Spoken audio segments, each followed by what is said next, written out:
l'État sera et est au rendez-vous. Je vous remercie. Je vous remercie, Madame la Ministre. La parole est à Monsieur David Riemann pour le groupe GDR. Merci Madame la Présidente. Ma question s'adresse au ministre des Transports. Monsieur le ministre, Gustave Faubert disait que voyager rend modeste car l'on voit mieux la place minuscule que l'on occupe dans le monde. En Guyane, des milliers de familles, des dizaines de milliers de personnes sont cloisonnées à domicile, empêchées de tout déplacement, livrées à elles-mêmes. Et croyez-moi quand je vous dis qu'elles n'ont jamais été aussi conscientes de la place minuscule qu'elles occupent dans ce pays que l'on dit un et indivisible. Les enseignants partent, les écoles se vident, les prix explosent. Les gens meurent en tentant les voyages par pirogue à une période de l'année qui ne le permet pas. D'autres prennent l'avion au Suriname, dans un pays étranger, pour se rendre à Cayenne sur le sol guyanais. La liquidation d'Air Guyane, annoncée il y a quelques jours, est la preuve ultime, s'il en fallait une, de l'échec phénoménal de la politique, non seulement de désenclavement, mais plus largement de développement de la Guyane. À partir de quand est-ce que la population aujourd'hui bloquée pourra se déplacer à nouveau librement ? Monsieur le ministre, je sais bien que vous allez me rétorquer que la continuité territoriale en matière de trajet intérieur relève de la compétence de l'exécutif local. Or, suivrez-vous les recommandations du rapport sénatorial du 30 mars 2023 qui préconise de porter la participation de l'État minima à 50% sur les lignes dépourvues de liaison routière ? Car en 500 ans de présence française en Guyane, ce sont 500 km de routes qui ont été construites. 1 km par an de route sur un territoire de 90 000 km². Monsieur le ministre, êtes-vous prêt à engager des discussions sur l'élaboration d'un plan pluriannuel de désenclavement de la Guyane avant la fin de l'année 2023 ? Les Guyanais n'attendent pas de Père Noël, ils attendent des investissements publics pour pouvoir exercer leur liberté fondamentale d'aller et venir. Je vous remercie. Je vous remercie. La parole est à Monsieur Clément Beaune, ministre chargé des Transports. Merci Madame la Présidente, Mesdames et Messieurs les députés, Monsieur le Président Riemann.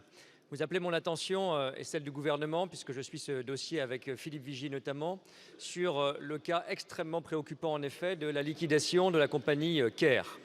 Vous soulignez plus largement la question du désenclavement, je veux le dire. La situation qui est celle de la compagnie Cair aujourd'hui n'est pas l'échec d'une politique soutenue par l'État.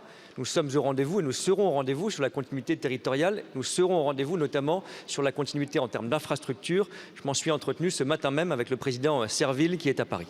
La décision qui a été prise, que je regrette, c'est la succession d'erreurs de gestion d'une compagnie qui dessert massivement la Guyane et les Antilles. La décision est tombée il y a quelques jours. Nous avons pu échanger le jour même de cette décision à votre demande et c'était bien normal. Parce qu'elle a des conséquences extrêmement sérieuses en termes d'emploi, puisque ce sont 76 emplois qui sont mis en danger en Guyane, et en termes, c'est sans doute encore plus important, de connexions essentielles au sein du territoire. Nous prendrons toutes les mesures nécessaires pour assurer jour après jour cette continuité, avec différentes mesures très concrètes que nous déployons avec Philippe Vigier. D'abord, demain, un avion de la compagnie Chalair sera présent en Guyane pour assurer les mesures les plus urgentes, les connexions essentielles comme les évacuations sanitaires, comme l'approvisionnement de médicaments. Je le disais, j'en ai parlé ce matin avec Gabriel Serville, nous sommes mobilisés là-dessus. Ensuite, dans les 3 semaines qui viennent, nous mettrons en place une délégation de service public d'urgence. Elle relève en effet de la collectivité territoriale de Guyane, mais nous l'accompagnons techniquement pour mettre en place cette délégation de service public et qu'il n'y ait aucune rupture. Et puis nous préparerons immédiatement aussi une délégation de service public plus structurée, pérenne. L'État a toujours été au rendez-vous pour accompagner cette délégation, même si elle relève en premier lieu de la collectivité, y compris financièrement. J'ai pris l'engagement que cet accompagnement continuerait. Je reverrai M. Serville avec Philippe Vigier dans les jours qui viennent. Je suis à votre disposition pour continuer ces échanges. Nous ne laisserons pas tomber la Guyane et nous ne laisserons tomber aucune connexion essentielle dans les semaines, dans les mois, dans les années qui viennent. Merci beaucoup, Monsieur le Ministre. Monsieur Riemann. Merci de la réponse, Monsieur le ministre, mais il faut savoir que sur la question de faire un plan pluriannuel d'investissement pour désenclaver le territoire, vous n'avez pas répondu.